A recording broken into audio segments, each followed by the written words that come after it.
Actually, hindi ko in-expect dumaan si Debt Aid Consulting sa akin. Then somehow kasi kailangan ko ng tulong. Pag-usap ako sa kanila kung ano yung dapat gawin. They give me a plan for 10 months.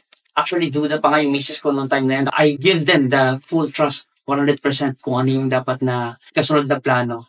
And not just that, nabigyan ako ng plan, they have already provided me as well yung ano ba yung magiging benefit mo.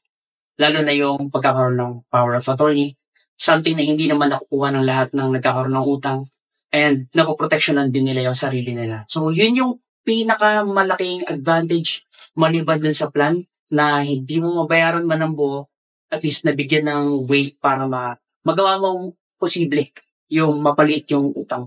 And pinaka-struggle is yung magkaroon ka ng utang through credit card. Yung time na yun, ginamit lang siya sa payment for electricity bills. And then somehow, nagkaroon ng lapses sa pagbabayad. And ay, nagkaroon na siya ng pagpapatong ng interest. So, umabot ng 2 years may get before I end up na wala na kaming option. Mahirap yung back and forth communication with the bank. Yung mga improvement na nagawa nun is yung una, naging debt-free ako. And then at the same time, makapag-start ng small business. And it's still growing. Napakaganda ng nagawa niya sa akin ni Debt Aid. Hindi naman maiaalis talaga yung pagdudude.